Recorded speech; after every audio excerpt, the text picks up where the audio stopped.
Miniature fish masala dosa. एक घर में रमेश सीमा कहकर पति पत्नी रहते थे।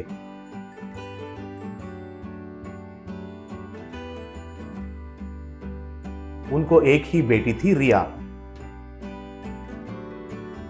एक दिन रमेश नींद से उठकर आंखें खोले बिना रमेश, रिया, ओ रिया, कहाँ हो बेटी, कहकर बुलाया। तब सीमा, आज आप बहुत देर से उठे, ऑफिस के लिए टाइम हो रहा है, जल्दी से तैयार हो जाइए, बोली। तब रमेश, मेरे सोने गुड़िया बेटी के चेहरा देखे बिना मैं कभी आंखें खोला है क्या, कहा।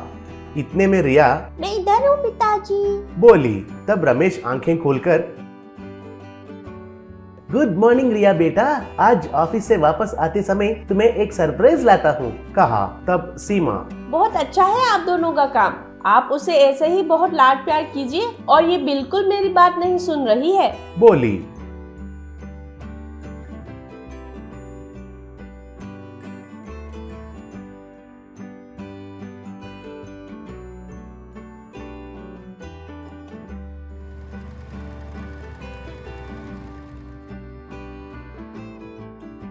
तब रिया, थैंक यू पिताजी, मैं कब से आपको ये किचन सेट खरीदने के लिए पूछना चाहती थी, लेकिन मैं पूछे बिना ही मुझे क्या चाहिए आपको पहले से ही पता चल जाता है, बोली। तब सीमा, हाँ, फिर से वही खिलौना, अब तक इसके पास कितने किचन सेट है पता है?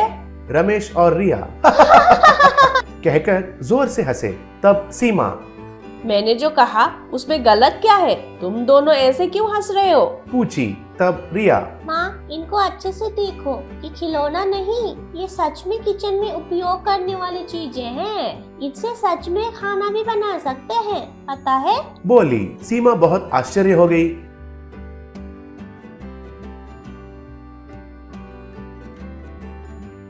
कुछ दिनों के बाद रिया स्कूल में एक कप जीतकर आई।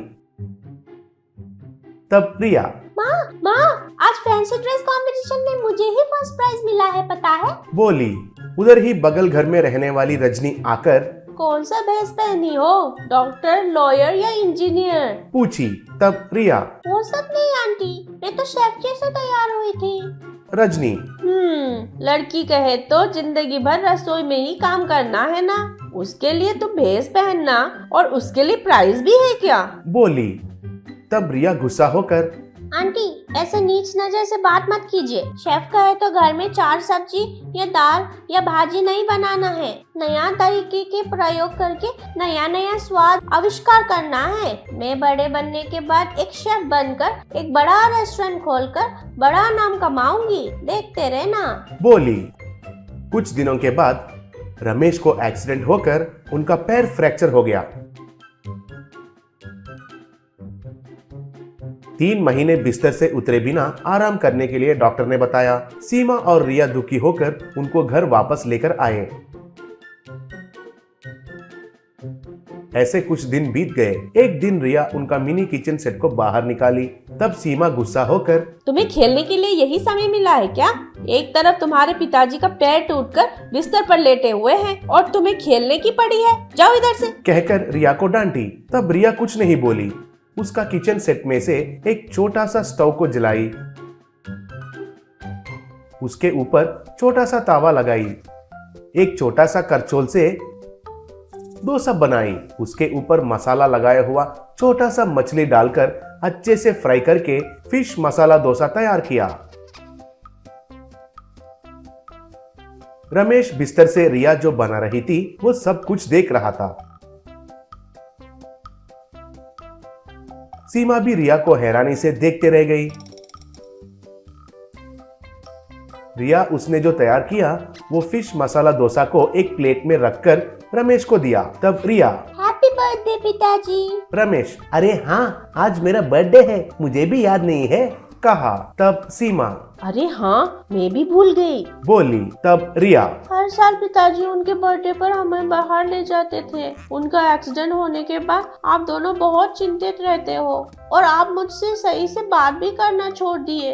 माँ तो हर बात पर मुझे डांटती रहती है। पिताजी को डोसा और फिश बहुत पसंद है, इसलिए मैंने दोनों मिलाकर फिश मसाला डोसा तैयार किया। इसे खाकर कैसे है बताइए, बोली। तब रमेश वो खाकर अरे वाह, बहुत बढ़िया है बेटी। कहा। तब सीमा से कम अब तो पता चला कि मेरी बेटी के ऊपर मुझे इतना प्यार क्यों है। कहा। तब सीमा, रिया बेटा, मुझे माफ कर दो। तुम्हारे पिताजी का तबीयत ठीक नहीं है, इसलिए मैं तुम्हारे ऊपर ख्याल नहीं रख पाई।